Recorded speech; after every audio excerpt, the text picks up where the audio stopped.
उत्तर प्रदेश में इन दिनों जो बारिश हो रही है उसने पूरे राज्य की जिंदगी को अस्त व्यस्त कर दिया है। चारों ओर पानी ही पानी नजर आ रहा है और हालात ऐसे हो गए हैं जैसे मानो पूरा प्रदेश किसी बड़े जल प्रलय की चपेट में आ गया हो।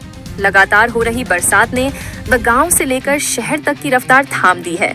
खेतों में खड़ी फसलें पानी में डूब गई हैं, सड़कों पर नदियों जैसी धारा बह रही है, गली मोहल्लों में लोगों के घरों के अंदर तक पानी घुस चुका है और जगह जगह छोटे छोटे तालाब बन गए हैं। मौसम विभाग ने पहले ही चेतावनी दी थी कि इस बार मानसून का मिजाज अलग होगा और बारिश सामान्य से कहीं अधिक हो सकती है। अब वही हालात बनते हुए दिख रहे हैं। यूपी के कई जिलों में नदियां खतरे के निशान से ऊपर बह रही हैं। गंगा, यमुना, घाघरा और शारदा जैसी नदियों ने तटबंधों को पार कर लिया है और तटीय इलाकों में रह रहे लोगों को सुरक्षित स्थानों पर ले जाया जा रहा है। प्रशासन की ओर से एनडीआरएफ और एसडीआरएफ की टीमों को तैनात किया गया है ताकि बाढ़ प्रभावित इलाकों में फंसे लोगों को निकाला जा सके। मगर बारिश इतनी तेज है कि राहत कार्यों को भी भारी मुश्किलों का सामना करना पड़ रहा है। गांवों में जहां कच्चे मकान ज्यादा हैं, वहां हालत और भी भयावह है। कई घर गिर चुके हैं, कई जगह छतें ढह गई हैं और लोग खुले आसमान के नीचे रहने को मजबूर हैं। स्कूल और पंचायत भवनों को राहत शिविरों में बदला जा रहा है, जहां खाने पीने और रहने का इंतजाम किया गया है। लेकिन प्रभावितों की संख्या इतनी ज्यादा है कि सबको राहत पहुंचना आसान नहीं हो रहा। बिजली के खंभे और तार गिर जाने से कई इलाकों में बिजली गुल है। मोबाइल नेटवर्क भी ठप पड़ गया है और लोगों का संपर्क टूट गया है, जिससे दिक्कतें और बढ़ गई हैं। शहरों में जहां पक्के मकान और सड़कें हैं, वहां भी जल जमाव ने लोगों की परेशानी बढ़ा दी है। लखनऊ, कानपुर, प्रयागराज, वाराणसी जैसे बड़े शहरों की मुख्य सड़कें तालाब जैसी लग रही हैं। गाड़ियां पानी में डूबी खड़ी हैं, लोग घंटों जाम में फंस रहे हैं और सामान्य जिंदगी ठप हो गई है। किसान सबसे ज्यादा परेशान हैं क्योंकि खरीफ की फसलें पूरी तरह से डूब चुकी हैं। धान, मक्का और गन्ने के खेत जलमग्न हो गए हैं। पशुओं के लिए चारे की भी समस्या खड़ी हो गई है। कई जगह गौशालाएं और पशुशालाएं पानी में डूब गई हैं और सैकड़ों मवेशियों की मौत की खबरें भी सामने आ रही हैं। खेती किसानी पर आई यह आपदा किसानों की कमर तोड़ रही है।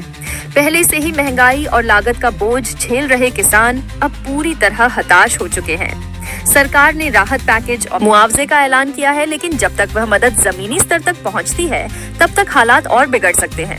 लोगों का कहना है कि बारिश की वजह से उनके घरों में रखा सारा सामान खराब हो गया है। कई लोग जो रोज कमा कर खाते थे, उनके सामने रोजी रोटी की समस्या खड़ी हो गई है। छोटे दुकानदारों की दुकानें पानी में बह गई हैं।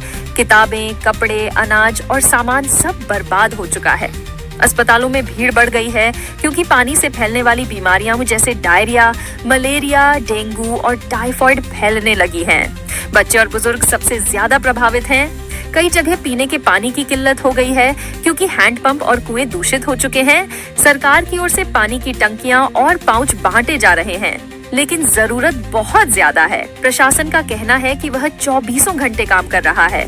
राहत और बचाव कार्य जारी है, लेकिन इस आपदा के सामने सारी व्यवस्थाएं छोटी पड़ती दिख रही हैं।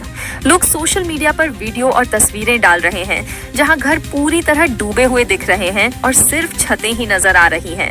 कई गांव ऐसे हैं जो पूरी तरह बाहरी दुनिया से कट चुके हैं। वहां नाव से ही पहुंचा जा सकता है।